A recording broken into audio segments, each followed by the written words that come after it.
Nuit magnétique, bonsoir.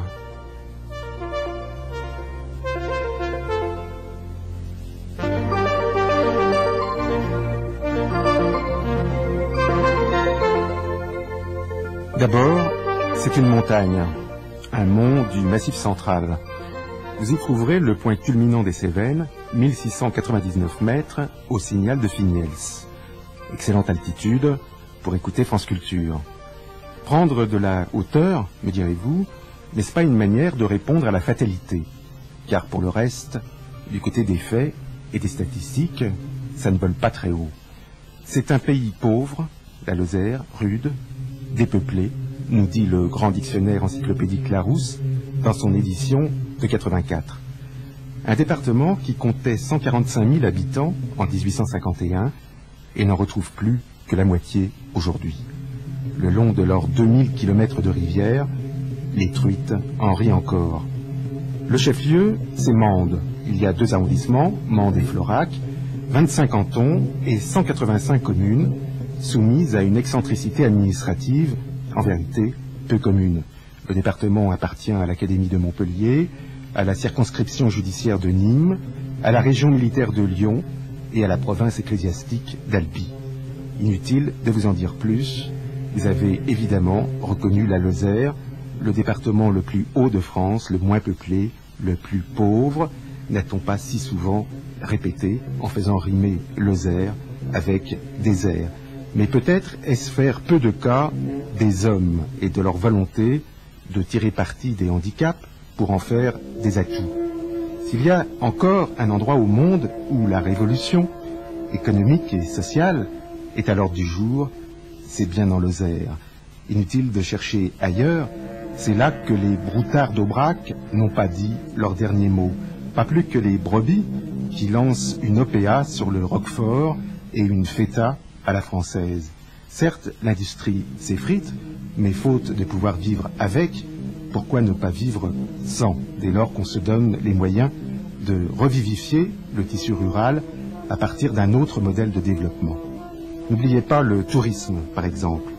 La Lozère, les chasseurs et les pêcheurs vous le diront, pour ne pas parler des véliplanchistes et des golfeurs, est un paradis touristique encore largement sous-exploité.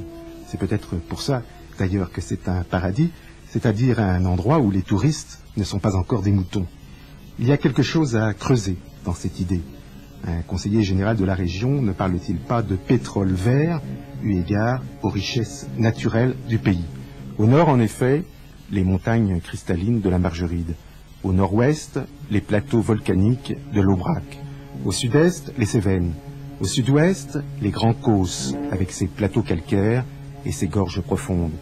Une diversité géographique qui renvoie évidemment à une diversité humaine dont Nuit magnétique s'efforcera de rendre compte toute cette semaine, car malgré les rigueurs de l'hiver, Joël Vernet et Christine Robert ont parcouru la Lozère comme de simples promeneurs qui peuvent encore s'émerveiller d'aller sur des chemins perdus. À la différence de ceux qui ne mènent nulle part, ce sont peut-être de tels chemins, effectivement, qui conduisent à cet arrière-pays coloré d'absolu dont a parlé Yves Bonnefoy. Ils incitent en tout cas à s'interroger plus prosaïquement sur la place que la région pourra tenir à l'avenir dans le paysage français et surtout dans le grand espace européen.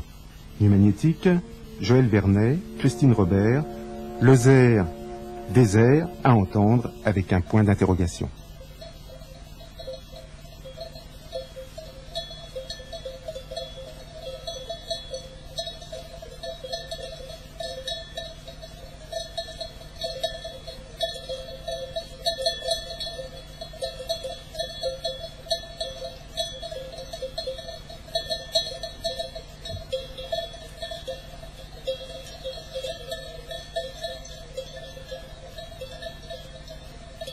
C'est marrant, la Lozère, on en fait presque une personne. Je veux dire qu'on n'en parle pas comme d'un pays. J'en parle plus souvent comme d'une personne. Et quand quelque chose arrive, qu'on attaque, en fait, ou qu'on dit ça va pas marcher, ou qu'on a l'impression que la Lozère est pas prise en compte, ou pas au sérieux, j'ai tout à fait l'impression qu'on attaque une personne, et pas un lieu. Je sais pas comment vous l'expliquer, mais c'est...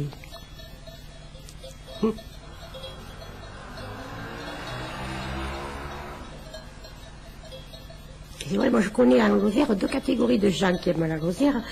Il y a ceux, enfin moi je fais partie d'une, je me sens d'une, mais il y a ceux qu'il faut qu'ils partent pour revenir et aimer la Lozère. Il y en a qui voyagent en disant comme ça, quand je reviens, vraiment, d'abord j'établis des comparaisons, ça me fait du bien, ça m'apprend d'autres choses, et puis quand je reviens, bon, et moi c'est marrant, j'ai beaucoup de peine à partir. Parce que j'ai pas l'impression, moi, quand je m'en vais, que ça m'apporte pour ma vie de la Lozère. Je sais pas comment dire. Moi, je rêve toujours de m'asseoir devant la porte et de regarder, voilà, et d'attendre que le soir tombe.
Souvent, venant ici, je songe à un pays de fermes abandonnées et de douleurs éteintes. C'est un pays au beau visage de désert, où les vents ont prise sur les rêves. Ici, comme à des milles de toute histoire humaine, les saisons ont la parole rude et la mémoire sévère. Chaque pierre a éprouvé son étreinte, chaque arbre a porté le fardeau des hivers. Les ruisseaux les plus vifs ont laissé un peu d'or entre les herbes. Je marche sur leurs berges, non loin d'étroites routes délaissées. Les prés se cabrent vers le ciel. Les phrases d'un marcheur se mettent à l'ombre des sous-bois, car le ruisseau, celui des enchantements de l'enfance, traverse une forêt où les insectes dansent depuis l'aube des temps. Je vois ces reines aux ailes bleues, ces papillons émeraudes, ces abeilles de nulle part, se reposant sur les rochers juste au-dessus des eaux, qui ont si légèrement entaillé les montagnes. D'un seul regard, je vois tout cela, le ciel infini, l'obscurité patiente des crêtes.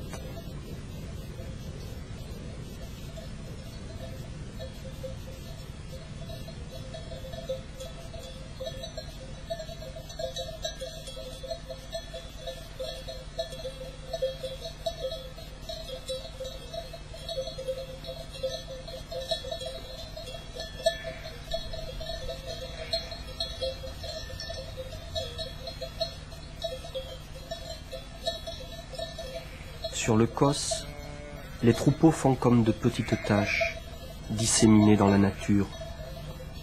On les entend de loin, de très loin. On aperçoit un homme enveloppé de couleurs blanches. On enjambe des clôtures, on écrase des pierres, on s'approche à pas de loup. On échange quelques mots, des mots sur rien, sur tout, des mots qui prennent tout leur sens, des mots juste avant que la nuit tombe, que le troupeau rejoigne la vallée.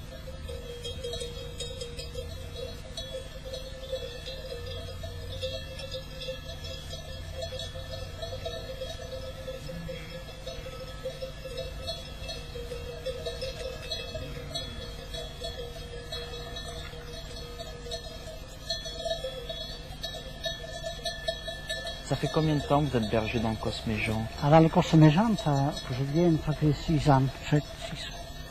6 ans. Et ils sont à vous, tous ces moutons? Oui, je gardais là-haut dans le poste de Vondols. pendant longtemps. Toute ma vie. J'ai regardé là-haut. Vous avez gardé toute votre vie? Oui. Je regardais un troupeau communal là au Vendôme. Puis le troupeau était malade, il a fallu le vendre. Et je suis venu sur le coffre. Chez un propriétaire? Oui. Je regarde souvent deux. Un peu là et puis un peu ici de l'autre côté. Quand il fait mauvais, on est mieux là-haut qu'ici sur le coffre. Pourquoi ça souffle ici? Ah, il fait froid. Puis.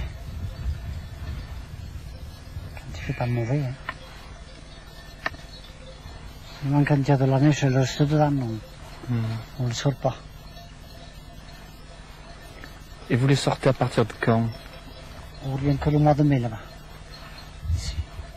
Vers la fin mai. Quand il y a un peu d'herbe.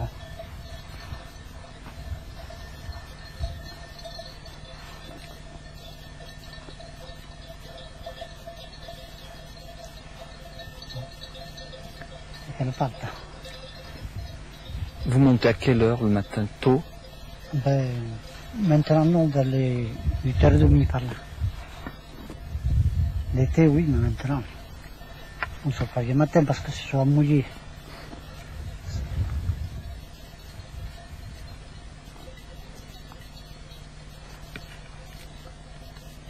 Et vous avez toujours fait du tricot en gardant les moutons? Oui, tout le temps, oui. Tout le temps, j'ai tricoté. C'est pour vous ou vous tricotez pour des gens de votre famille? Pour les gens de la famille, pour des neveux, des fois pour des voisins, ça dépend. Ça sert toujours. Et ça fait passer le temps.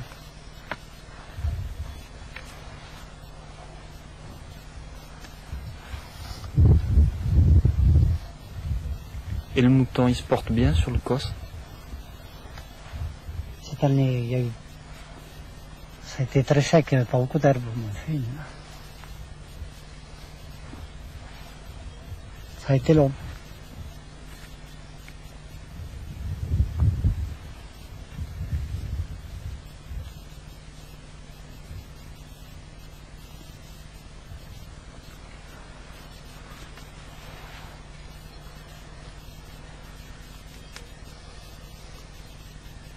Elles sont bonnes, elles vont dans les prés. Ça part. Ça commence à se faire par là. Elles connaissent la route? Oui.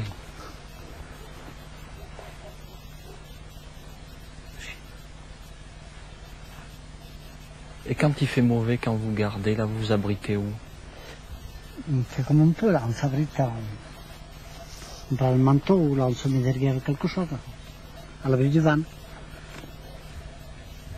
La pluie, ça plus mauvais, quand il pleut.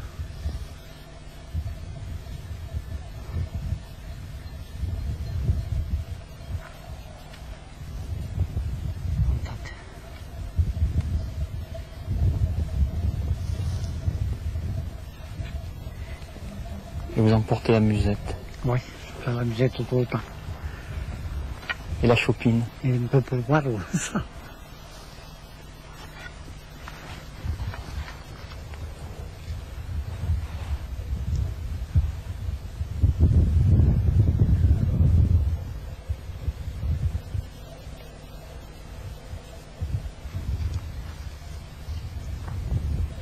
C'est pas trop dur de rester seul, là, pendant des jours et des jours, comme ça? On est habitué quand même. Quand il fait beau, là, quand même, ça passe plus vite.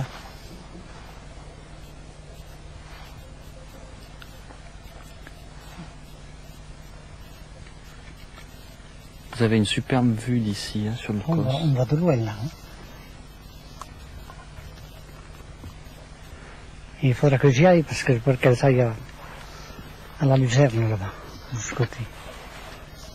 Ah, puis là, vous n'avez pas de clôture, enfin... Il y a eu un peu de clôture, mais... Elle saute. Elle descendait plus bas. Ça a combien de kilomètres? La maison, Oui. on va ici, je crois que là, non, 3 kilomètres, je crois. sont à la route. Ah, ouais.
Elle est née dans le sud de la Lozère, à Merluès.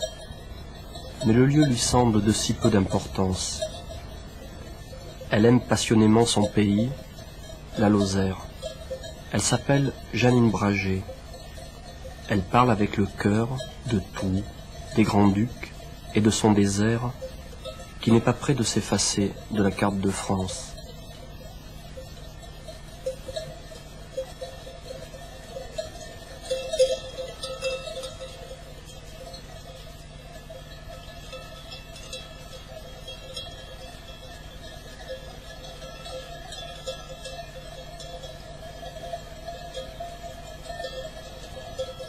En Lozère, il y a des endroits où la végétation, presque on aime autant qu'il n'y en ait pas. Hein. Par exemple, je prends le Cos, on est quand même bien content de marcher pendant des heures sur cette terre ocre et sur cet univers un peu de pierre et ne pas rencontrer trop d'arbres quelquefois. Il arrive aussi que à d'autres endroits, l'arbre et la forêt, c'est quand même d'abord une des sources importantes de revenus, donc c'est très important. Et quelquefois aussi, moi j'aime bien rencontrer des feuillus, c'est-à-dire des arbres verts et moins uniformes que les pins, mais c'est la variété qui fait l'intérêt.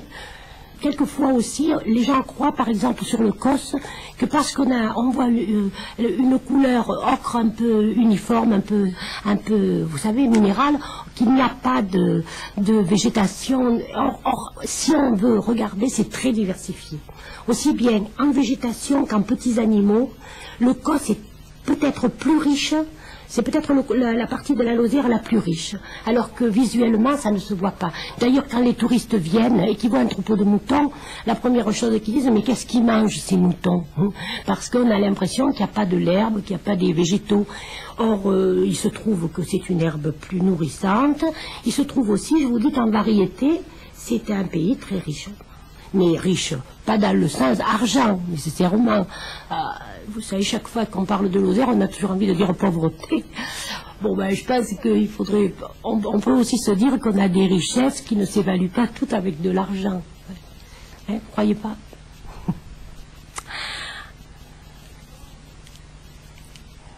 Oui.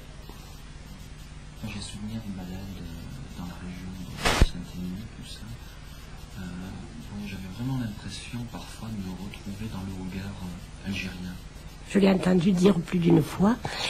Ouais, mais c'est sûr que ce pays-là, avec ses troupeaux, avec ses petits villages qui ont une architecture absolument extraordinaire, puisque c'est une architecture très à base de voûtes, de pierres, calcaire. Il est il a beaucoup de caractère, c'est évident. Alors évidemment, maintenant l'évolution a obligé les gens à construire des choses beaucoup plus actuelles. Maintenant, vous verrez des grandes bergeries, mais c'est pas possible autrement. Ils ne peuvent pas, comme autrefois, séparer le troupeau en 15 ou 20 petits troupeaux pour les rentrer le soir. Ils sont obligés de s'équiper un peu différemment. Moi, je suis plutôt du Cos, si on regarde d'où je viens, mais j'aime bien la Margeride aussi. J'aime bien ce qu'on appelle ici la Haute-Lozère, parce que je trouve que c'est vivifiant. C'est un pays qu'on pourrait supposer, enfin il n'y a pas, si vous voulez, ces grands espaces qui font un choc, comme sur le Causse ou comme sur les crêtes des Cévennes ou comme sur le mont Lozère, mais à chaque tournant de chemin, à chaque tournant de route, vous retrouvez quelque chose qui vous donne envie d'aller voir plus loin. Et puis alors il y a quand même ce côté que j'aime beaucoup, c'est-à-dire les sources. De partout, il y a des petites sources, il y a même des, vous savez, quand c'est en hauteur, que c'est à l'endroit où l'eau va vraiment se constituer, des espèces de terres qui sont comme des marais, qu'on appelle des sagnes ou qu'on appelle des narces ici, et qui vous donnent l'impression que c'est le commencement de la vie, que le jour où on a créé le monde, ça a dû se passer comme ça. Et c'est évidemment, pour y marcher dedans, il ne faut pas croire que c'est très facile. Hein, il faut avoir des bottes, il faut même des fois courir le risque de s'enfoncer pas mal. Mais enfin, là, vous avez l'impression vraiment d'un commencement du monde. Surtout quand c'est aux saisons où les fleurs et les herbes sont très colorées, parce que plus il y a de l'altitude, plus c'est coloré. Vous savez, il y a par exemple une fleur que tout le monde connaît, la pensée. Ben, il y a des petites pensées là-haut qui ont une couleur, mais d'une violence presque extraordinaire.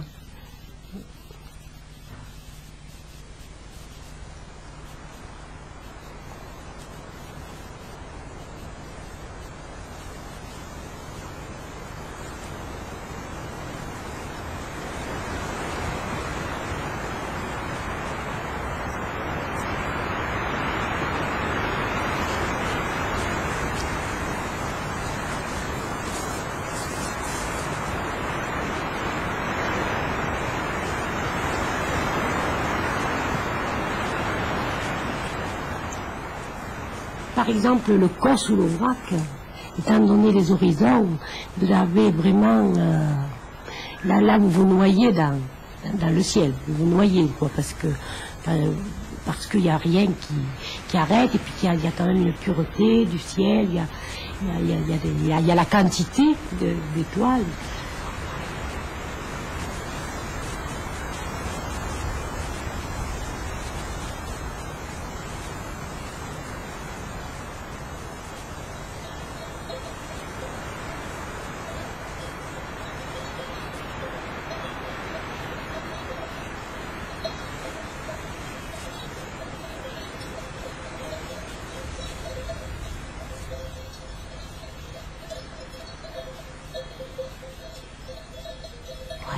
Il y a les bruits aussi.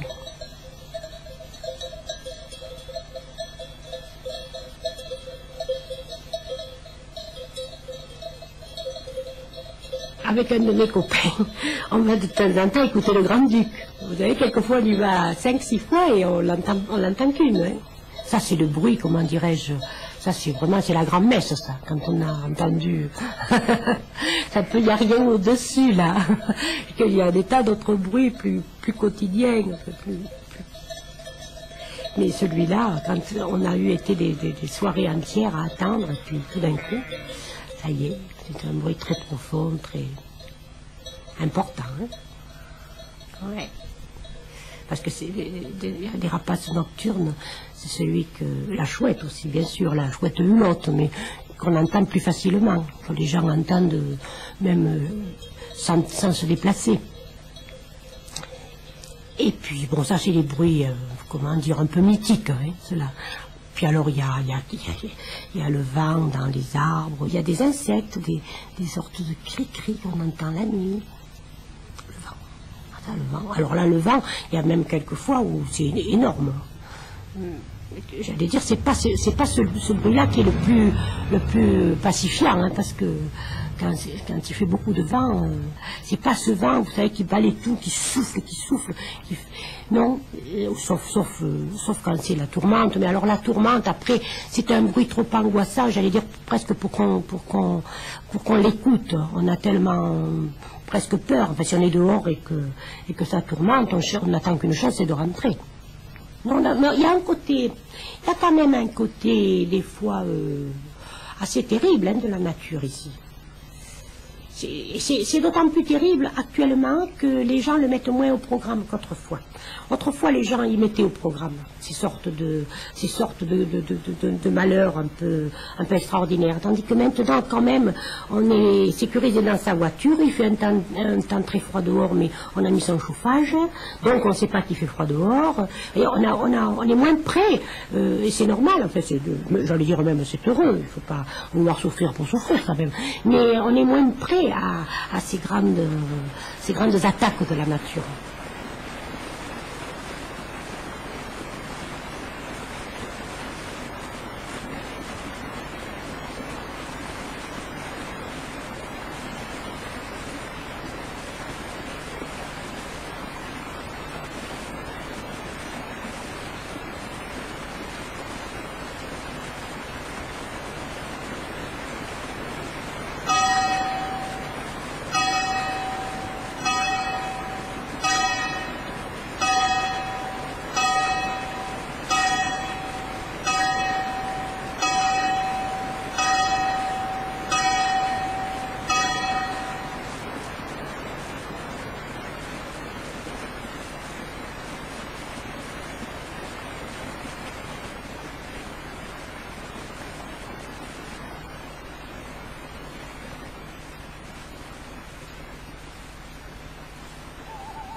Le monde dort dans les maisons, derrière les volets clos. Les dernières flammes lèchent les bûches. L'hiver est à la porte. Une lampe s'allume quelque part dans une chambre. On sort dans les rues d'un village. On emprunte un chemin qui se perd dans les sous-bois. Partout, au cœur de la nuit, le bruit des petits torrents, de la rivière. L'orage sous nos pas, on marche sur un chemin de feuilles mortes. On vient ici pour la première fois. On vient ici pour écouter les chants des oiseaux de la nuit, les moindres bruits qu'éclaire si bien la lumière d'éveil.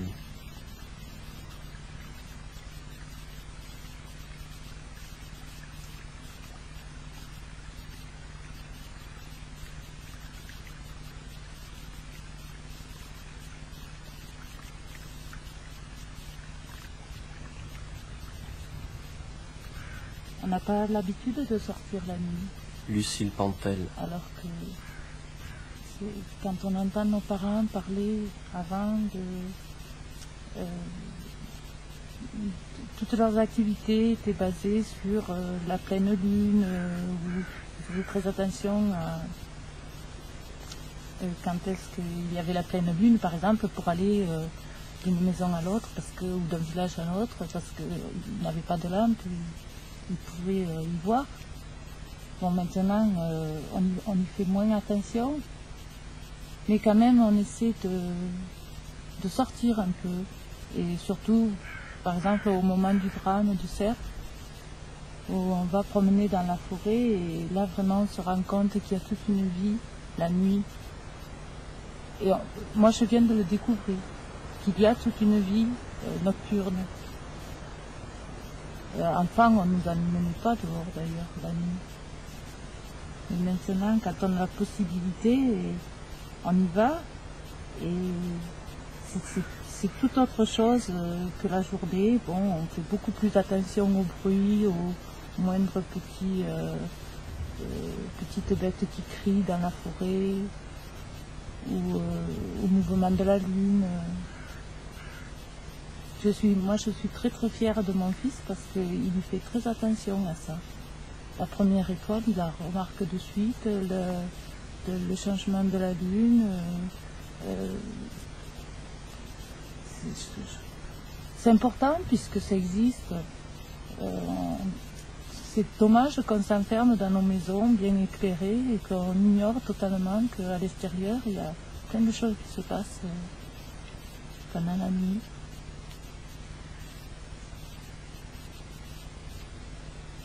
Mais c'est un peu aussi, c'est pareil pour la journée, parce que venir promener ici et ne pas faire attention au bruit qui nous entoure, ou venir pique-niquer ici avec une radio ou une cassette de musique contemporaine, c'est quand même dommage, alors qu'on est entouré de bruits naturels qui sont très agréables et source de paix, je crois. Mais on a oublié aussi des fois d'écouter.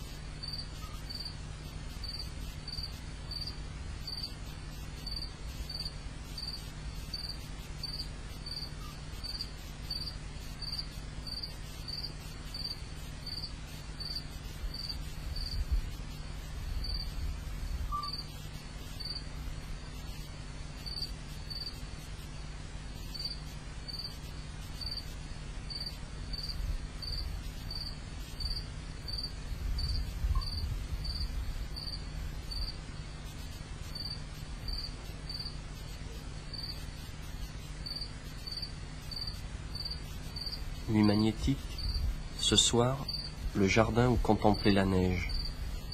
Partez marcher avec nous en Lozère, dans l'hiver qui s'annonce, dans l'espace. Bernard Charon, Nathalie Fado, Christine Robert, Joël Vernet.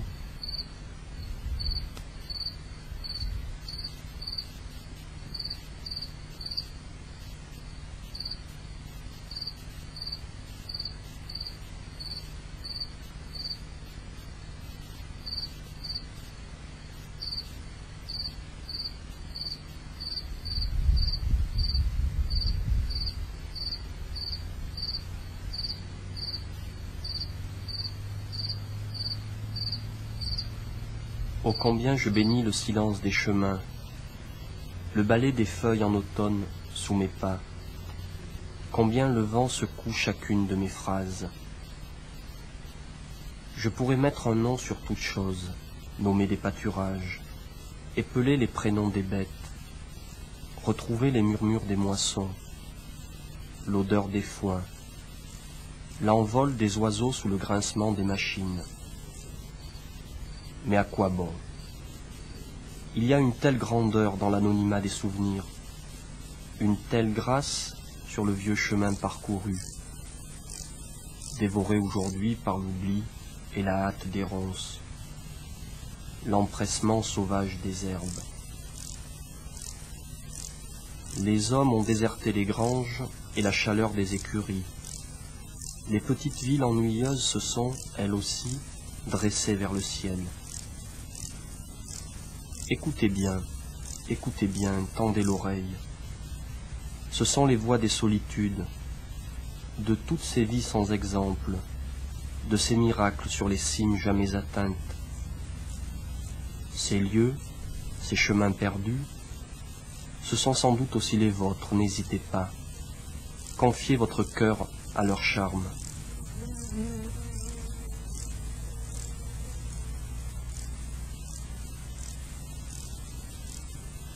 Ah oui, mais moi, il m'arrive même encore de me perdre, mais pas sur les chemins. Mais quand vous partez dans un bois et que pour trouver par exemple des champignons, et que tout d'un coup vous avez tourné, et puis bon. Mais c'est plus facile de se perdre en Haute-Lozère que d'en bas, parce qu'en bas quand même il y a toujours des horizons, des grands horizons où vous repérez. Il y a des points de repère plus évidents, quoi. La Haute-Lozère étant beaucoup plus avec beaucoup moins de crêtes et de sommets, on peut se perdre dans les forêts. Et puis les forêts de pins se ressemblent beaucoup. L'intérieur bon, bah, vous êtes dans des forêts presque un peu sombres, un peu nostalgiques, en fait, c'est presque austère. Mais, vous savez, ça a des côtés des fois terribles. Par exemple, au milieu de ce vert sombre, vous trouvez un arbousier ou un églantier avec ses poufs, vous avez tout d'un coup une masse rouge devant vous, ou bien un jet qui vous passe devant le nez avec ses plumes colorées. Je veux dire que c'est pas parce qu'il y a beaucoup de couleurs que quelquefois la couleur ressort mieux. Justement, quand il y en a qu'un peu, elle vous frappe. Non, mais c'est pas un pays où l'on se perd quand même. Je pense que qu'est-ce qu'on veut dire par là? Bien sûr, l'hiver avec la neige, mais tous les pays sont comme ça. Il y a des histoires de gens perdus dans la neige, certainement, oui. Parce que c'est pas tant, c'est la neige qui peut vous faire perdre, parce que c'est fatigant. Vous marchez, vous vous fatiguez, vous n'y arrivez pas. Et puis c'est uniforme, ça couvre tout. Et il y a surtout la tourmente. La tourmente qu'on appelle ici la cire, c'est-à-dire tout d'un coup la neige vole devant vos yeux. Vous pouvez être tout près de votre maison et vous perdre. Et croire que vous êtes loin. Ça, il y a des histoires terribles. Je me rappelle là comme ça d'une histoire de ma grand-mère qui était louée comme... Vous savez, à l'époque, il y avait des bonnes dans les fermes. Et c'était très dur. Parce que c'était vraiment un peu quelqu'un à qui on confiait toutes les tâches rudes, même si c'était une gamine de 14 ou 15 ans. Et ma grand-mère avait été comme ça louée sur le Cosme-Jean. Et on lui a fait amener une truie au Vera. Il faut traverser des grands espaces. Elle s'était perdue dans la tourmente. Et parce que la tourmente a dû se lever entre-temps, elle a trouvé une ferme, mais presque in extremis, quoi. Et je me rappelle, quand elle nous racontait ça, on pleurait, tellement ça paraissait être des moments terribles. Et je sais qu'elle me disait après, quand on a mis l'électricité, il y a des poteaux sur le COS. Alors elle me disait, mon Dieu, maintenant ils auront de la chance, ils auront des poteaux pour se repérer. Et se perdre, ça veut dire quand même qu'on prend un peu le risque de sortir quand il ne faut pas. Mais enfin, le mauvais temps et la tempête peuvent se lever quand vous êtes parti de chez vous et que vous revenez. Moi, je suis un fan de l'hiver. Quand vraiment c'est paralysé, hein, quand il y a beaucoup de neige, alors là c'est génial parce que tout bascule. Moi j'ai vu à Ruas où j'ai passé un hiver en 76, je pense que c'était, où il y avait beaucoup de neige. Bon, on nous apportait du pain en hélicoptère, il y avait tout le folklore un petit peu, ça faisait un peu film, style Malville, c'était très spécial comme ambiance. Et les gens se retrouvaient comme avant, quoi. En plus, à cette époque-là, il n'y avait pas la télé encore, donc il y avait toutes les veillées. Alors bon, déjà on veillait naturellement, mais là, le fait qu'il y ait la neige, que tout soit bloqué, bon, il y avait un groupe de gens dans le village qui étaient obligés de rester entre eux. Moi, j'ai vu des bébés de 35 ans faire des batailles de boules de neige. Enfin, bon, tout basculait, quoi. Ça m'a beaucoup impressionné. J'ai un souvenir de ça assez inoubliable. Sinon, l'hiver, c'est tout ça. C'est se retrouver, c'est des petits trucs. C'est vraiment le monde devient petit. Le monde devient tout petit, quoi.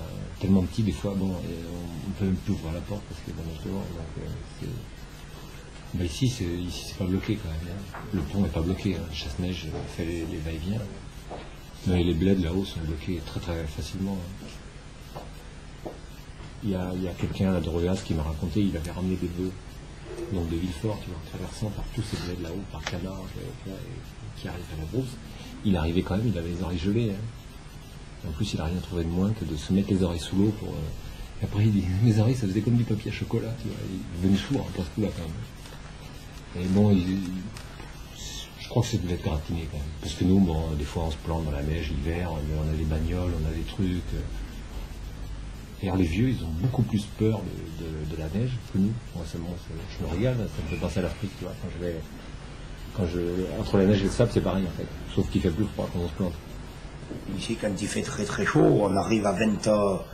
Moi, je vois mon thermomètre, cette année, je suis monté, le plus haut que je suis monté, c'est 26 degrés. Assez exposé au soleil, parce qu'à l'ombre, j'y serais jamais arrivé. Et les froids, il y a 2 ans ou 3 ans, quand il gelait tant que les gens s'étaient plaints qu'il avait gelé partout, le moins qu'on a enregistré ici, c'est moins de 22. Alors que soi-disant que Saint-Gély avait fait moins de 30 ou des trucs comme ça, mais enfin, tu sais bien. Hein. Il y en a qui lisent, ils lisent vite parce qu'il fait froid autour, des fois ils lisent un petit peu en dessous.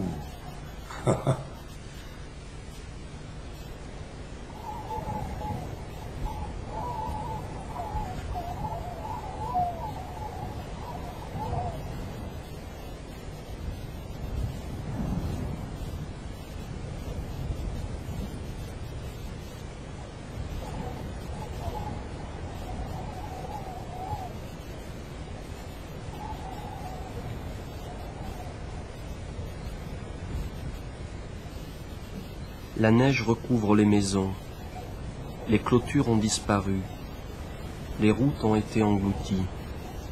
Cela arrive encore de temps à autre. On marche en aveugle, on cherche sa maison dans la tourmente.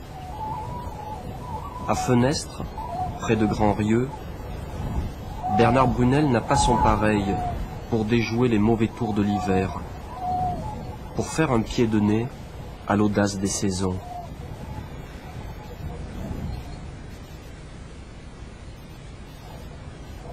Alors là, je te ferai connaître l'hiver un petit peu en Lozère, entre l'Aubrac, la Margeride ou le Mont-Lozère, tu verras, s'il y a de la neige, on peut crapahuter, et puis c'est en crapahutant qu'on va voir le temps qu'il fait, quoi. C'est pas de la voiture, hein, parce que notre Margeride, elle est placée de telle sorte que c'est pas un microclimat qu'on a, c'est un climat stupide. On a tantôt les influences des vents continentaux, qui nous amènent un froid sec. On a tantôt un vent méditerranéen qui nous amène de l'eau, et tantôt un vent d'ouest qui nous amène du temps plus ou moins pourri. Alors le vent d'ouest, ça va par vague, tu vois, il fait beau, tu te lèves, il fait beau, vers 8-9 heures, ça se gâte, jusqu'à midi. À midi, tu vas voir une autre éclaircie jusqu'à 3 ou 4 heures de l'après-midi, et puis ça recommence. Et le vent d'ouest, il va par vague. Ce sont des vagues de nuages successives, et entre deux vagues, il fait à peu près beau. Puis quand ça va, après, les printemps, les automnes, c'est de l'eau mélangée avec de la neige et tout ça. Bon, enfin, il amène de l'eau quand même. Hein. Le vent d'ouest, il nous amène de l'eau. Mais alors, on a tout, tu vois. Alors que tu prends le Jura, le climat, le vent du midi, il ne le connaissait pas tellement, hein, ou rarement. L'an passé, si on a vu de la neige, on les battait en qualité de neige. Il nous faisait des nuits à moins 10, moins 14, janvier, février, le jour plein soleil. Mais tu sais, il n'a pas le temps de donner, hein. Janvier, février, la neige ne fond pas au soleil. Hein. Mars, oui, mars, ça attaque. Mais janvier, février, l'an passé, si on a vu de la neige, on aurait fait une super saison, on se serait super régalé à skier. Il a fait un trop bel hiver. On aurait eu rien que 30 cm de neige à Noël qui soit resté, c'était bon. Hein. Maintenant, avec le matériel qu'il y a pour régénérer la neige et tout, pour les pistes de ski de fond, on aurait eu des pistes de fond extra. Parce que les gens, ce qu'ils cherchent, ils cherchent la neige, oui, mais avec du soleil. La neige dans le brouillard, dans le temps noir, tout ça, ils l'aiment moins. Mais la grande neige au soleil, la étincelante, là, les gens, ils aiment ça.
Ce qui fait les hivers plus durs, c'est qu'il y a 15 ans, tu n'avais pas des lignes souterraines en téléphone. Sitôt que ça chargeait un peu en givre, tu avais toutes les lignes téléphoniques qui étaient par terre. Et ça, les PTT sont bien placés pour le dire. Hein. Tu avais sur Grand-Rieux, tu avais des poteaux avec 15 ou 20 fils, ça chargeait en givre, ça s'écroulait là et tu pouvais le remonter qu'au printemps. Donc c'était 2-3 mois sans téléphone. L'électricité, c'était pareil. Il y avait des câbles qui étaient trop minces, à la limite même c'était des fils. Après ils ont mis des câbles, après ils ont renforcé les poteaux, maintenant ça tient. Moi j'ai vu ici 2-3 mois sans électricité. Pourquoi? Parce que les lignes électriques n'étaient pas à la hauteur. Hein. Les lignes téléphoniques n'étaient pas à la hauteur. Le téléphone, ils ont résolu la situation.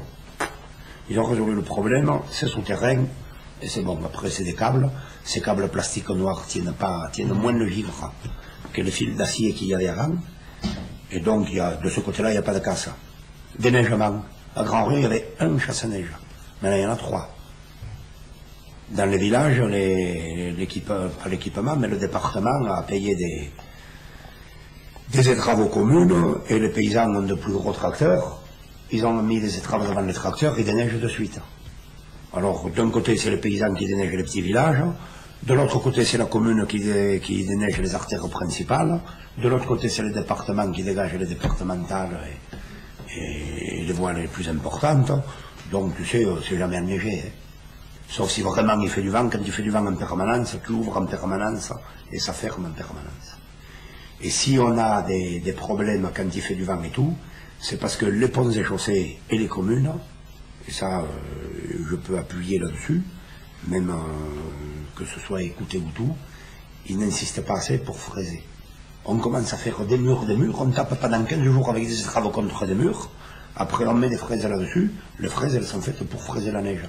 Pas des murs de neige tassés, ça devient de la glace, et après ils font des casses là-dessus et ça n'avance point.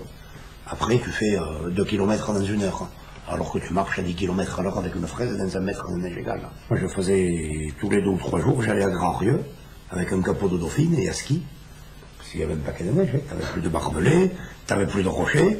Sur le capot de dauphine qui me servait de luge, je chargeais le courrier, le café, les médicaments, tu vois, du sucre quand il en manquait, des bougies, des bouteilles de gaz, pour le village de la Bacaille, de la Brugerette, de Saint-Paul, de Combes, et moi.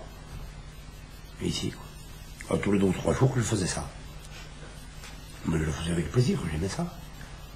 J'avais mis des cales parce que le capot de dauphine, il avance aussi bien d'un côté et de l'autre, il est légèrement arrondi. J'avais mis des palettes de métal. Quand ça reculait, elles se plantaient dans la neige et ça ne reculait pas à la montée. De temps en temps, il fallait faire une pause et je montais 150 kilos dessus. Hein. J'avais une corde de 4 ou 5 mètres, j'avançais de 4 ou 5 pas montant dans l'escalier, la montée de la Brugerette là-bas.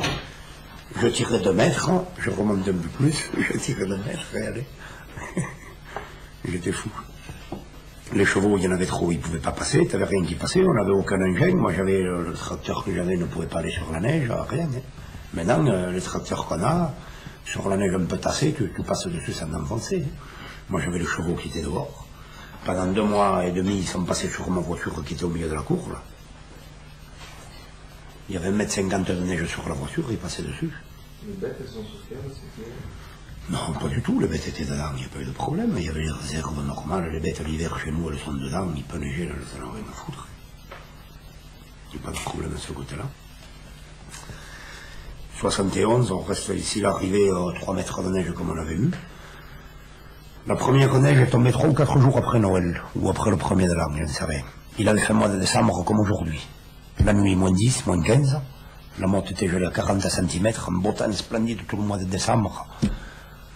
Il faisait pas chaud, mais il faisait un soleil à bronzer, tu vois. Bon, mais ça gelait quand même le jour, même qu'il fasse bien soleil, la motte était bien gelée. Ça avait bien préparé les couches. Quand la neige est arrivée, il en est tombé 1 mètre égal. Quelques jours, 2 ou 3 jours après le 1er de l'an, je ne me souviens pas. Alors là, tout a pété.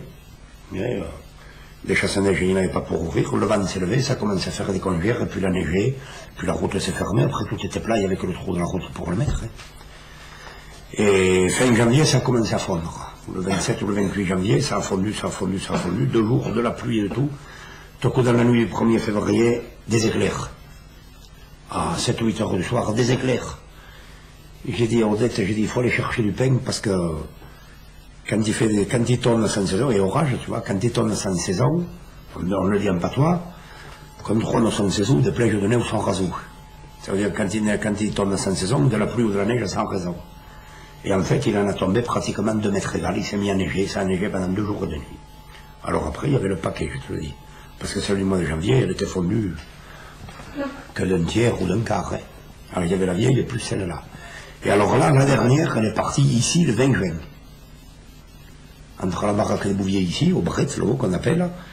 On avait installé, quand les estives sont arrivées au printemps, on avait installé un barbelé sur la congère. Et tous les 2 ou 3 jours, la neige fondait, elle glissait, et on allait remettre le barbelé pour que les bêtes ne sortent pas. Elle fondait par-dessous, et pas par-dessus. Ou à peine, elle se décaillait de ça le jour. Mais le terrain l'a mangé dessous. La chaleur du terrain l'a gagné. Elle est partie le 20 juin, mais des hivers comme ça, on n'en verra sûrement pas de longtemps.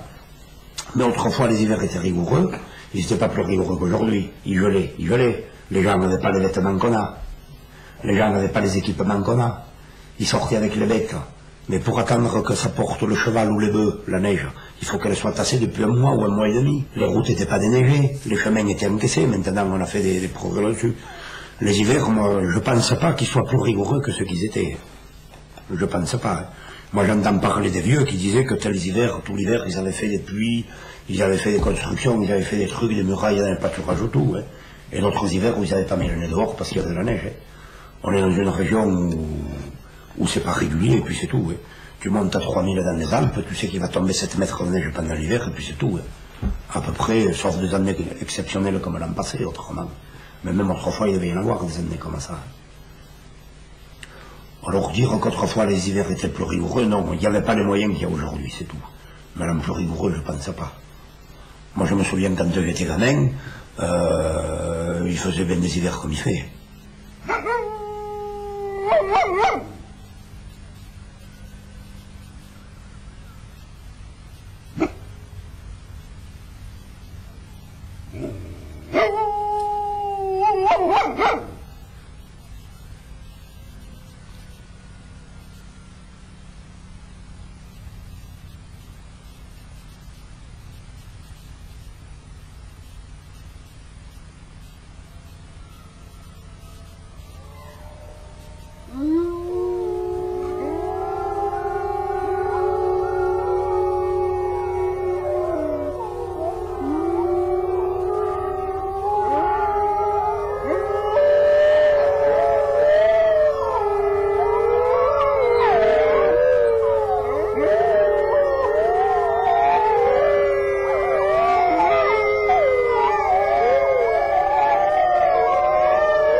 Moi, c'est la baie du Gévaudan, je veux dire, donc ça n'a rien d'original, c'est-à-dire c'est un voyage que j'ai fait, j'avais 17 ans, c'est un de mes premiers voyages dans la France paysanne de l'époque.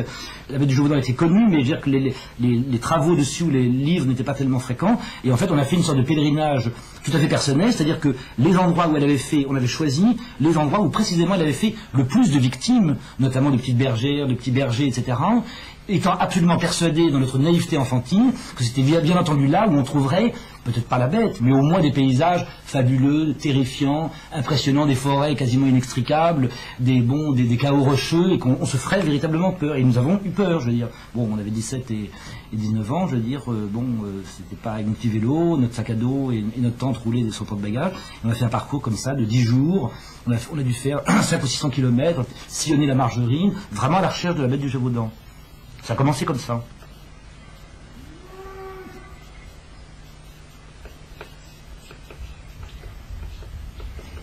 Martin de la Soudière, Isabelle Magos ou la Passion Lozère. Ils sont venus en Lozère, portés par le vent des recherches, voilà près de 10 ans. Comme des enfants, ils ont ramené des images et de beaux souvenirs. Ils ont écrit des livres sur les fleurs, sur les hommes, sur les pierres, sur les arbres. Si on ne les arrêtait pas, ils parleraient pendant des heures.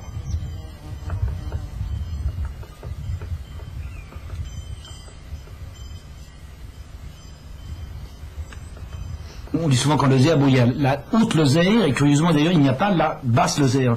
Mais quand on parle de la haute Lozère, on a tout dit, je veux dire, c'est une espèce de lieu un peu répulsif, c'est un endroit assez relativement monotone, un haut plateau, assez boisé, pas tellement pittoresque au sens traditionnel, disons, du terme, et qui est beaucoup plus rattaché à l'Auvergne qu'au Languedoc. Alors justement, par rapport à l'identité, le problème de la Lozère, c'est justement, il y a un penchant, un versant, disons, méditerranéen et franchement languedocien, donc en particulier les Cévennes, et puis tout le nord de cette Lozère est rattaché culturellement, historiquement, beaucoup plus, et tourné vers l'Auvergne, en gros, quoi. Donc c'est vrai que entre des gens de Margeride et puis des gens des Cévennes, au point de vue paysage et même au point de vue culturel et croyances et type de mentalité, c'est vraiment deux mondes, on ne peut pas dire complètement différents, mais il y a quand même des différences profondes qui subsistent et qui se manifestent jusque, par exemple, dans les votes politiques, choses comme ça. D'ailleurs, enfin, ils ne se connaissent qu'assez peu, en fait. Ils se fréquentent qu'assez peu. Ils se rencontrent parfois sur le mont Lozère quand ils jouent à la belote l'hiver pour des grandes soirées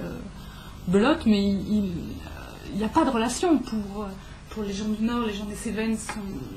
D'abord, c'était ce qu'on appelait les gorges noires, tout simplement parce que c'était des protestants. Donc c'était des gens à fuir, et tout le nord de la Lozère est très catholique, donc cette espèce de scission par la religion est très forte, et donc c'est deux mondes différents. Les institutrices, quand elles étaient, elles venaient souvent des Cévennes, par la lecture de la Bible, il y avait comme une alphabétisation plus poussée. Souvent elles étaient nommées donc au nord de la Lozère, et les paysans, quand ils voyaient une protestante arrivée ou quelqu'un d'origine protestante, ils se demandaient, mais c'est étonnant, elle n'a pas la gorge noire, elle est comme nous, elle parle comme nous, et encore récemment, quoi. Les gens ne se connaissent pas forcément, c'est vraiment une scission très nette que la religion. Enfin, moi, pour vraiment parler de la Lozère, tout le nord, ça me gonfle terriblement. Je trouve que c'est trop austère. D'abord, c'est des villages comme Saint-Paul-le-Froid, bon, c'est des villages quand même nuls. Hein. Nosbinal, tout ça c'est nul. Hein. Tous ces bleds, c'est quand même à rayer de la carte. Hein. Parce que faut quand même pas exagérer non plus. Hein. Au niveau conditions météo, et puis les gens, bon, c'est très catho, c'est très fermé, c'est vraiment catastrophique. Hein. Et par rapport aux Cévennes quand même qui sont plus ouverts, plus bon, puis il y a le passé, les Camisards, il y a tout ça. Bon, il y a quand même une ouverture d'esprit qui est quand même bien ici. À Ruas, là où j'habitais quand même pas mal de temps, le village il est moitié catholique, moitié protestant. Et les gens sont moitié de gauche, moitié de droite. C'est très net, hein. C'est pas du tout. Et c'est intéressant cette rencontre. Et d'ailleurs, le village c'est moitié calcaire, moitié granit. Il y a tout est mitigé. C'est très rigolo. Et c'est intéressant ce mélange de. On sent le poids de l'histoire. Nous, on a fait un spectacle ici sur la guerre des Camisards, où des gens encore nous ont dit, alors on a quand même pris un mannequin de l'abbé du Caïla qui s'était fait massacrer par les protestants, on l'a balancé par-dessus le bar avec un gros couteau dans le dos, on a balancé le mannequin. Et il y a des gens qui nous ont dit de faire attention, on sentait le poids quand même. Hein. C'était pas une histoire ancienne, il fallait faire très attention, on a été obligé de soigner le texte pour pas fâcher ni les protestants ni les catholiques quand même. Et bon, il y a tout ce côté... mais avant, il n'y a pas si longtemps que ça, on sentait vraiment l'opposition, les Cévennes rouges. Ça me plaît beaucoup, ce côté un peu rebelle, ce côté un peu pas se laisser faire. Quoi. Ici, les gens ne se laissent pas faire.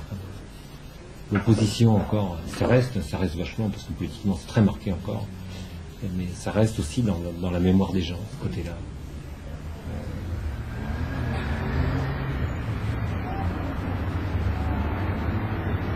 Jean-François Salle, Bernard Vanel. Ils sont tous deux originaires de Margeride, mais ils se sentent profondément lozériens. Ensemble, ils ont marché sur les chemins, dans les sous-bois. Ils ont photographié la nuit, la lumière dans les arbres. Ils ont photographié tout ce que l'on ne sait plus voir. Je ne sais pas si on peut parler d'une âme lozérienne. Je crois qu'il y a plusieurs entités en Lozère. Il y a la Margeride qui correspond donc à tout ce plateau granitique qui est le plus vaste d'Europe d'ailleurs. Je ne sais pas si tout le monde le sait bien.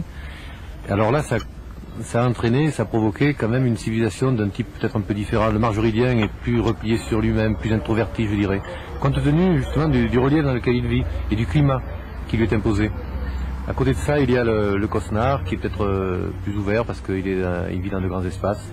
Il y a le Cévenol qui vit dans des vallées encaissées. Et puis il y a l'habitant de l'Aubrac qui est une zone de roches volcaniques, basaltiques plus particulièrement, qui correspond encore à notre type humain. Alors c'est vrai que dans le livre, en effet, à la Margeride, on cerne surtout ce qui pourrait correspondre à notre Lozère ombilicale, quoi. C'est là où nous avons nos attaches, nos racines, nos parents, aussi bien ceux de Jean-François Clémien étaient originaires de là, nos grands-parents aussi. Il y a quand même tout un passé, tout un vécu qui fait qu'on se sent profondément attaché à cette terre de Margeride.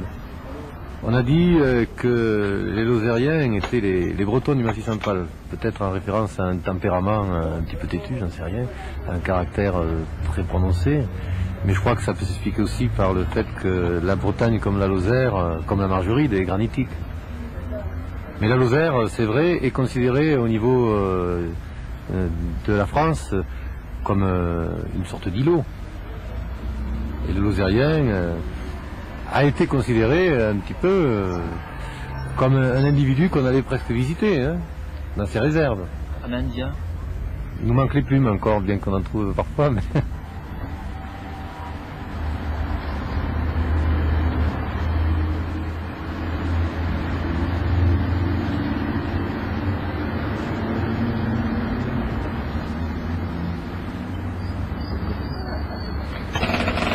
C'est vrai que la Lozère n'est pas un désert, parce qu'il y a une variété de paysages tout à fait extraordinaire. Maintenant, sur des zones plus localisées, comme l'Écosse, c'est vrai que c'est l'uniformité. Il suffit d'y aller à l'automne partant de brouillard, alors là c'est vraiment, c'est lunaire même.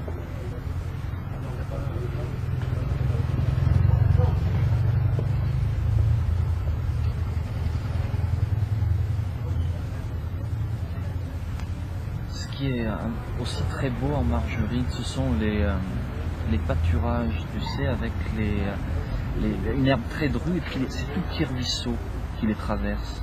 Les ruisseaux qu'on appelle des rases chez nous, dans le langage du coin, oui. Il y en a en tout cas, paraît-il, beaucoup moins qu'avant. Hein. Parce que la Lozère est quand même le département des sources.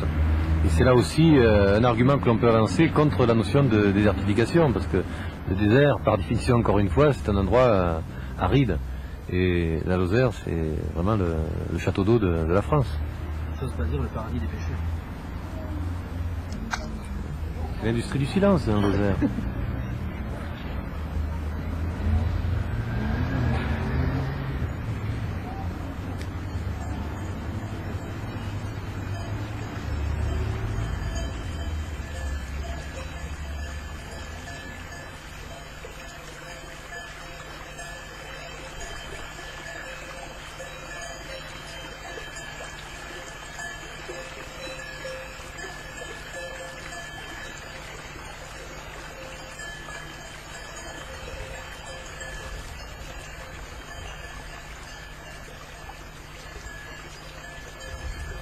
Il faut si peu pour vivre ici. De ce balcon où penche la montagne à l'heure où le soleil est plus jaune, il ne reste plus à choisir qu'à droite, la banquette où l'herbe noircit sous les châtaigniers, à gauche, la Viadaine au loin déjà toute bleue. À mi-pente, la journée respire. De cette galerie ample et couverte où glisse la route de gravier rose au-dessus du cause gris perdrix, on voit mûrir très bas les ombres longues dans la lumière couleur de prune. Tout commande de faire halte à ce reposoir encore tempéré où la terre penche pour respirer l'air luxueux de parc arrosé, la journée qui s'engrange dans les raies du miel et la chaleur de l'ambre, jusqu'à ce que l'œil, gorgé, revienne à la route rose qui monte sous le soleil avant de tourner dans l'ombre d'un bois de sapin, et que ta main déjà fraîchisse avec le soir, ta main qui laisse filtrer le bruit plus clair du torrent, ta main qui me tend les colchiques de l'automne.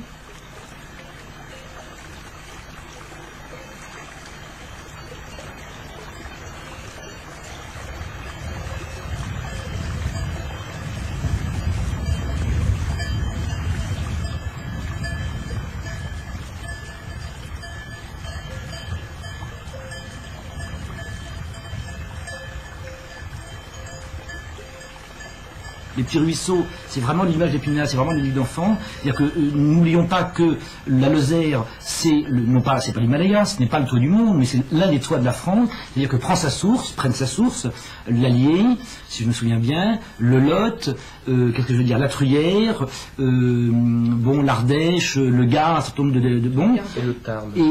Le Tarn, c'est sans doute là où sa source, le Tarn, sur le Mont Lozère, est l'un des endroits les plus beaux à sa source, sur le passage de la Grande Draille. On n'a pas parlé des Drailles qui sont ces chemins qui conduisaient, qui unissaient le bas pays, je dirais pas, le bas pays languedocien, la Garrigue, où l'été était il y avait trop sec. Donc on montait les bêtes sur les hauts plateaux, d'abord de l'Aubrac, et puis maintenant de Lozère ou de l'Égual. Enfin, c'est très nettement en perte de vitesse. Donc ce sont des chemins utilisés depuis les premiers temps, sans doute par les animaux, de manière spontanée, une transhumance naturelle, comme on voit dans d'autres pays avec les caribous, etc. Les bergers ont donc suivi. Et donc il y a une draille qui était l'un de ces chemins de crête les plus fréquentés, et il y a un pont absolument magnifique, un pont de granit qui est complètement merveilleux dans un paysage de landes avec des rochers ici ou là, cette rivière claire évidemment qui s'écoule. C'est vrai qu'on a envie de dire que ce sont des paradis. Toutes les vallées vont vers la Méditerranée. On suit les gardons, toutes les rivières presque s'appellent les gardons, et elles descendent vers le sud. D'ailleurs, la crainte naturelle, c'est l'automne et le printemps, c'est là où il y a les plus grosses pluies, comme ça, quand les masses d'air du sud viennent lutter contre le mont Lozère, et sur les Gouales, ça tombe. Il peut tomber 200 mm d'eau ou 400 mm d'eau en 2 jours. Il en tombe 800 à Paris sur un an. Donc on imagine ce que ça peut faire. Tout d'un coup, les rivières qu'on a vues dessécher, l'été, on s'est demandé même s'il n'y a jamais pu y avoir de l'eau là-dedans, roulent des eaux boueuses absolument incroyables et peuvent effectivement tout ravager dès qu'elles arrivent. Et ça, les gardonnades, elles ont détruit des ponts, enfin ça reste des souvenirs marquants de tous les villages qui sont justement le long des gardons. Et donc ça, c'est sans doute, comment dirais-je, la terreur naturelle qui est la plus à craindre. Et la neige, non, la neige dans les vallées, on voit des palmiers dans les vallées sévenoles, il y a quelque chose de très protégé. Alors il y a des hautes vallées, effectivement, en allant vers le Mont Lozère, où là déjà on sent cette influence de la montagne, je disais, on sent le granit, on sent les rivières qui vont vers l'Atlantique, c'est plus du tout le même paysage. Et l'isolement dans les vallées, ça n'a rien à voir. Il y a quand même un isolement, parce que le seul paysage qu'on a dans les Cévennes, c'est la crête qui est en face de nous. C'est quand même un isolement local. On est comme ça regroupés au sein du quartier, c'est plusieurs maisons qui s'entendent entre elles. L'habitant de la vallée, au creux de la vallée, il n'aimera pas forcément être sur la crête. D'abord, en Cévennes, les maisons, les villages ne sont pas sur les crêtes. On vit comme ça à l'abri, sur les versants, là où il y a l'eau. Et comme seul univers, on a la crête qui est en face, on a le bruit des gens, du mas qui est en face, on voit les failles, c'est-à-dire les terrasses de châtaigniers qui sont tout autour. C'est un univers familier et un peu clos. Et quand on parle de l'idée de la mer ou des grands horizons, c'est pas le leur. Et dès qu'on monte vers les Hautes-Cévennes, et vers le Mont Lozère ou sur le Causse, les gens vous diraient moi je ne peux pas habiter en bas, moi je ne pourrais jamais, moi je suis habitant d'ici, moi il me faut de l'espace, il me faut du vent, il me faut de l'espace, et en bas, ceux d'en bas ils ne peuvent pas habiter là-haut. Et c'est vrai que c'est quelque chose, au moins ça marque profondément l'horizon qu'on a devant soi. Au niveau aussi c'est très net, moi j'ai vraiment l'impression qu'on bascule, je sais pas, c'est peut-être un peu au sud de Mende, on bascule dans une autre végétation par rapport aux forêts, par exemple de la Margeride, qui sont assez... très touffues, très denses, je veux dire. Très denses. D'un côté c'est résineux, je veux dire, pour commencer, et puis dans le sud, effectivement, c'est le chêne-vert, c'est déjà la garrigue, surtout dans les basses vallées, ou même sur le Causse, c'est le buis, des choses comme ça. Ah oui, il y a un passage qui est très brusque, d'ailleurs, c'est ça qui est étonnant, c'est quand on est sur les cols, même au col de Montmirail, là, qui joint le Causse de Sauveterre avec le Mont Lozère, cette espèce de barrière, tout d'un coup on arrive vers le versant sud, quand on descend sur Florac, on sent que la végétation change, et tout le versant sud du Mont Lozère Il y a parfois du Bougès, la montagne du Bougès qui est juste en avant. Sur le versant sud, il y a des chênes verts qui peuvent monter, s'ils sont bien exposés, jusqu'à 900 mètres d'altitude. Alors que de l'autre côté, à 900 mètres, c'est un paysage beaucoup plus sombre, beaucoup plus âpre, etc. Et puis, c'est donc le chêne vert, vraiment le midi, et surtout le châtaignier, qu'on ne retrouve absolument pas. La barrière, c'est l'arbre du Cévenol, ça. Ça, le châtaignier, c'est l'arbre du Cévenol, c'est ce qu'on a appelé l'arbre à pain. Il recouvrait toutes les pentes, c'est-à-dire qu'on a essayé de l'acclimater jusqu'aux limites extrêmes de son adaptabilité, c'est-à-dire jusqu'à 900 mètres dans les vallées. Alors, on ne recherchait pas les gros fruits, on recherchait à ce qu'il s'adapte de partout, ce qui fait que ça a créé un nombre de variétés. On a recensé, enfin des botanistes du 19e ont recensé un nombre de variétés, la bourrude précoce, la pèlerine. Il y a des noms comme ça qui ne cessent, les guyonnes, qu'on ne cesse de voir, et tout cela étant bien répertorié, et c'est la nourriture de base de tous les Cévenols.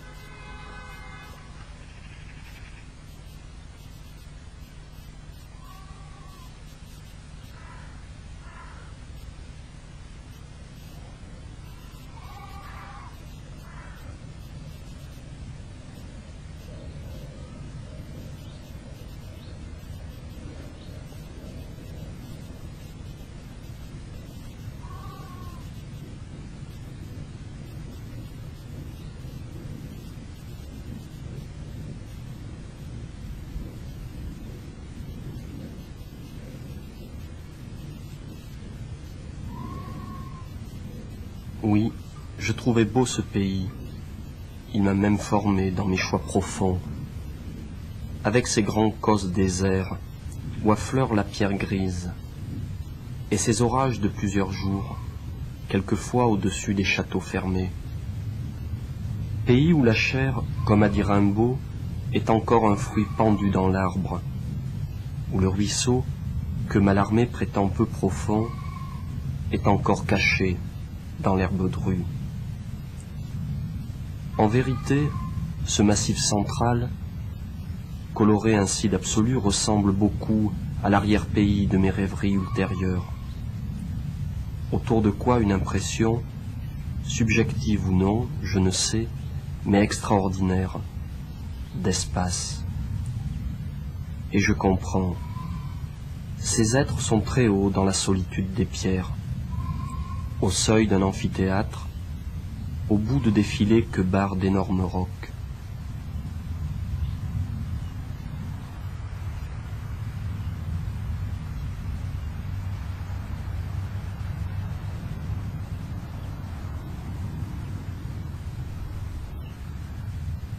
Moi, très honnêtement, j'adore la Margeride, mais mon paysage serait quand même le Causse.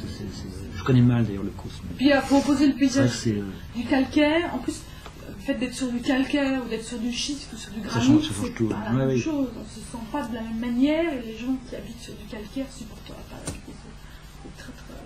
C'est des choses très fortes, quoi. Ça n'a rien à voir. En fait, pour aimer la Margeride, il faut cheminer, mais très lentement. C'est une clairière, c'est un bois de pin, c'est une petite gorge. Tu vois ce que je veux dire? Il n'y a pas tellement de points de vue, en fait. Et donc c'est plus facile de parler de, je crois, des Cévennes ou des Causses, qui sont un peu plus spectaculaires, si tu veux. Il y a plus une ampleur de vision. La Margeride, c'est monotone, en fait, si tu veux. Tu vois, quand tu regardes de loin la Margeride, c'est barbant, même à la limite. Tu vois, c'est très forestier. Il faut vraiment cheminer, aller de hameau à hameau. C'est pas spectaculaire, si tu veux, tu vois. Donc c'est difficile d'en parler. Effectivement, sur les causes, si on doit comme ça parler des paysages, moi je mettrais deux oppositions, mais c'est personnel. L'un, ce que j'ai dit tout à l'heure, sur cet horizon fermé des vallées cévenoles, et puis l'autre sur cet horizon ouvert, immense, qui conduit le regard loin. Et je pense que déjà ça, ce sont les deux choses. Et sur le mont Lozère, on peut voir loin, il y a des endroits néanmoins où les hameaux se mettent à l'abri, donc un peu plus étroit.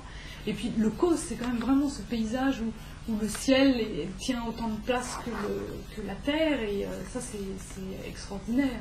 Et puis ce paysage dénudé, on est habitant du calcaire, on est habitant du schiste, on est habitant du granit. il n'en ressort pas la même chose, la couleur de la pierre n'est pas la même.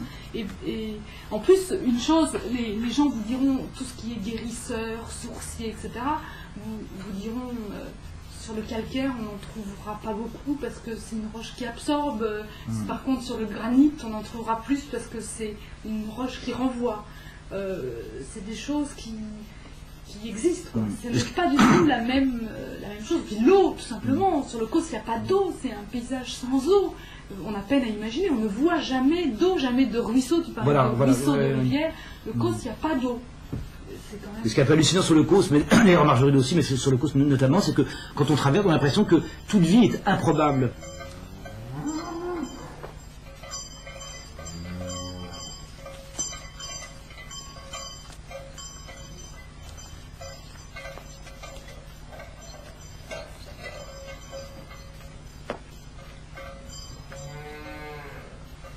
C'est marrant, à la Lozère, on en fait presque une personne.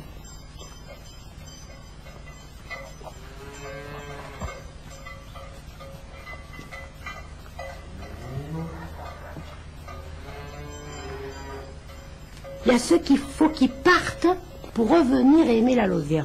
Et moi, c'est marrant, j'ai beaucoup de peine à partir.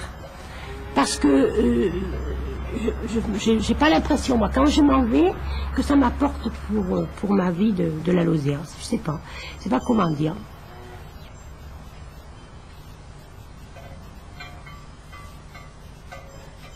Moi, je rêve toujours de m'asseoir devant la porte et de regarder, voilà. Et d'attendre que le soir tombe.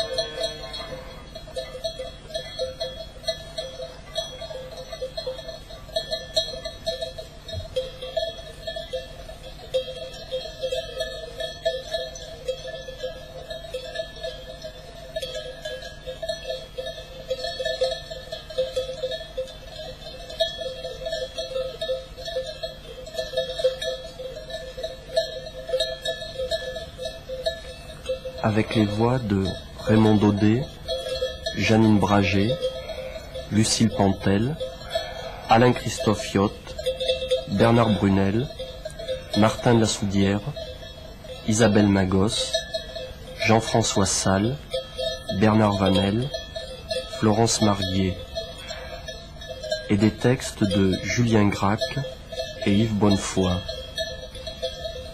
Ce soir, le jardin où contemplait la neige.